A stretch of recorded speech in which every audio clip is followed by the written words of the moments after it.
Hey everybody, Bridget Lynn Dolgoff, Consciousness of Economics and Urban Farm Project YouTube channel. Alright, I'm headed for a meeting. Alright, let me lock and load. The other day I had some weird guy, literally, Ryan and I was dropping Ryan off. Jen was kind of in the back, but kind of blocked from the doors. And Ryan was in the passenger, and I stopped to pull over to let him out. And I'm sorry, my hair is a little crazy.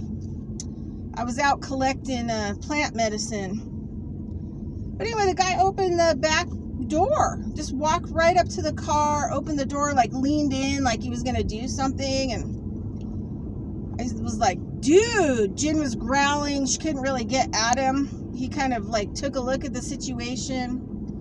Let's just say he was on auto possession. Possession of something. Medicines, spirit possession, something. But after that, I just really decided that I'm just going to majorly lock the car doors all the time. So today, gonna have somebody pull out here. So anyway, I got about this much buds today. I need to fill that jar. I'd like to have 2 because this will be kind of the last time that I'll be able to get the cottonwood buds.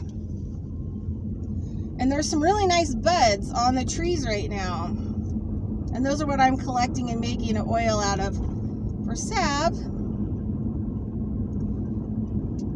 And, sometimes, plant medicine requires, like, fast action. Like, there might be just days. Might be just a few days.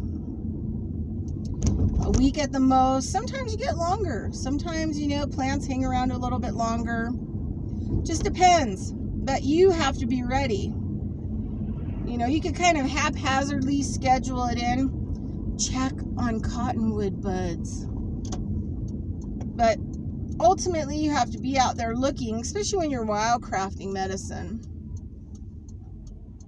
And that is what I'm doing.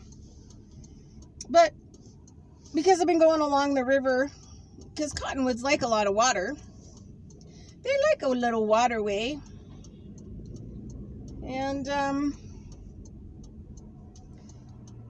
one of the things I've noticed around the river walk that I'm just so kind of peeved off about is that they literally have cut, like, if there has been any branches that are bigger ones that are coming down,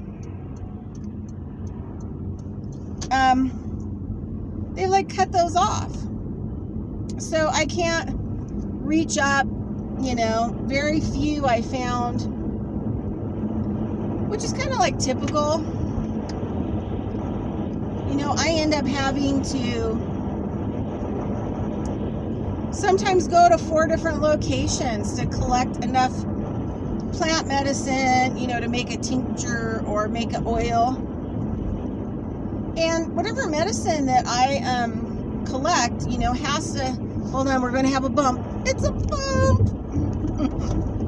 And whatever plant medicine that I collect, it's going to have to last for, well, it lasts until it's gone. Like right now, I've been making a lot of pain salve with my St. John's wort oil from last year. And it's about out. And I'm not going to be collecting, depending on the weather, like, June to into August, wild St. John's wort. And I have to go up in the mountains to do that. So, yeah. So I'll have, 2 jars of oil. Well, this size. But, at least a third of it's going to be plant material once it's like all. I have a machine now that I can crank down. And I can squeeze out the last oil and juices of the plant material. But still, it's, it's not a lot. So I'm going to instead of having sleeping dragon, so I have kind of a analgesic spicy pain line that I'm working on. So I have a salve called Sleeping Dragon, Dragon Sneeze, and Dragon Breath, which are for pain and muscle and things of that matter. So I made a really good combo this winter of Sleeping Dragon and St. John's Wort salve. So a lot of people bought it up because it's really good. So I think, once the St. John Wort is kind of done, the oil, it's going to be a while, but by then, within like 2 months, I'll have the cottonwood bud oil ready. And then I can do Sleeping Dragon with some cottonwood oil for salve, which is kind of fun. It sucks that, I can't really have like an annual, product line, but, people get the medicine and then, and then it's gone. So it's also a good thing that it's actually used up too. So hopefully, I don't know when, but I'll be able to get all my, salve stuff going and have pictures. And eventually when I have enough money, I already have all my artwork stuff done for my labels. I just have to actually get the labels. And also, not my prescription, but I'm also having like some, small letterhead stuff done so that I can actually write down, how to use the medicines for people when they get them. So yeah, I got a lot of stuff planned and a lot of stuff worked, and so today I went out cotton bud. I have one jar that's, curing now. And then I wanted one last jar, and it is still pretty cold. Some of the buds, have kind of frozen, dried up. And so, it could kill these buds, and then, they may come back in spring. But I definitely wanted some of these buds, these early, late winter buds, I guess.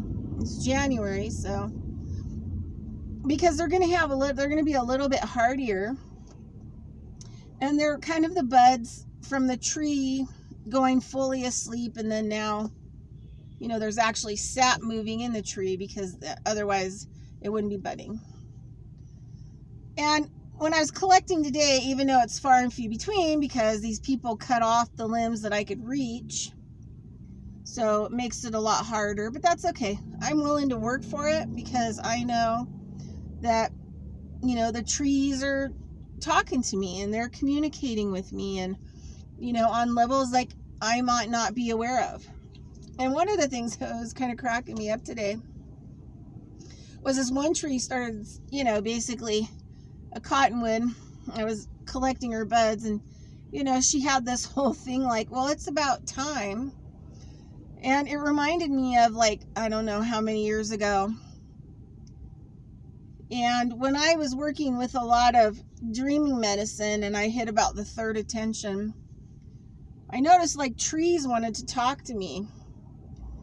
And literally were like humanoidy, poked me with their branch in the chest and were talking to me about using trees for medicine. And then there's been a lot of stories about, through, native teachers, about stories from other tribal people about how the last few years the trees don't want to be here anymore because nobody's learning from them and they don't feel equal, and the environment's they're just tired. They're really tired and they want to leave. So we think we're extincting them, which is like a self-righteous, belief system. But the bottom line is like they're choosing to leave, which is a whole other thing entirely.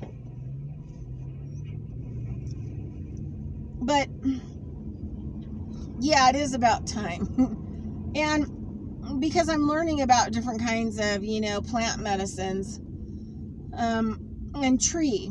You know, I've just really started kind of moving into tree medicine, you know, collecting sap, so that I could also put that into salves for different kinds of reasons. And, you know, also for like smoking blends and things of that nature. Probably could put sap in tea, I bet, too. But, you know, so I definitely this year I'm going to be up in the mountains and I'm going to be collecting, you know, some aspen bark, because aspen is like a really good pain reliever as well. So I can do some aspen bark tincture. And yeah, so I'm just kind of moving into feeling more confident about working with trees, and I think they're kind of happy.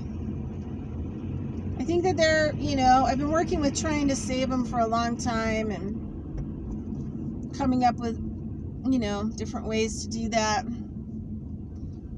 But now I can carry on their medicine, you know, as well, and give it to people, and it can go into people's bodies, and you know, maybe one person, or maybe me, or, you know, maybe the native people, you know, who traditionally collect plant medicines, you know, maybe I'll make a difference. I really want to make a difference, you know. I love trees, and I mean, well, we can't live in this world without the trees, but trees are like the best thing about this world. They're like the best thing, the most beautiful thing about the planet. Anyway, Jen's tired. She was helping me do a lot of plant medicine. So she's roughed up. She tired. And she was playing in the leaves and running around and jumping around and chasing the mice. But lots of things to think about coming into 2020. And I think a lot of it has to do with, like, what's my part?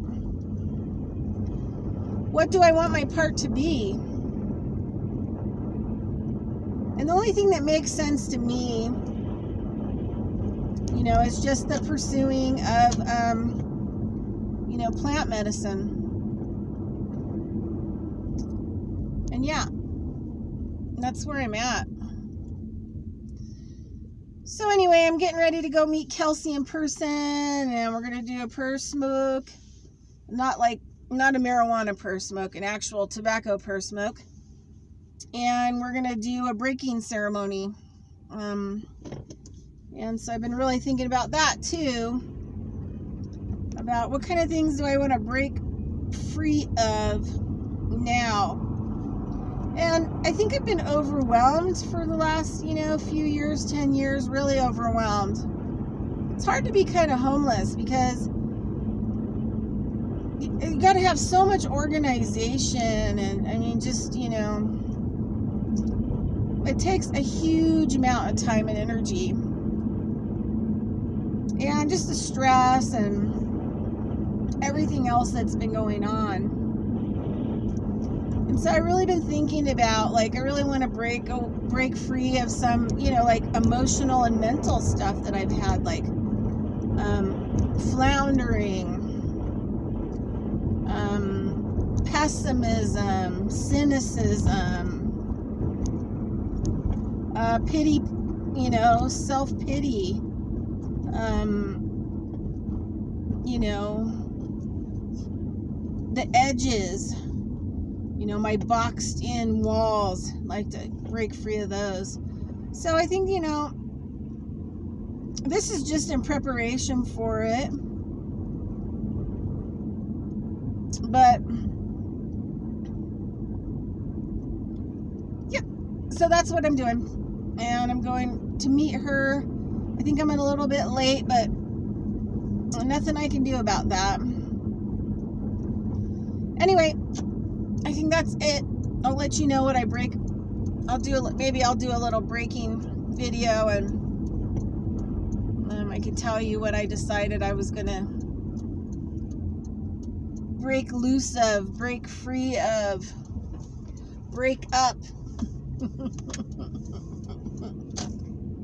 What else words could I use? All right, everybody, thanks.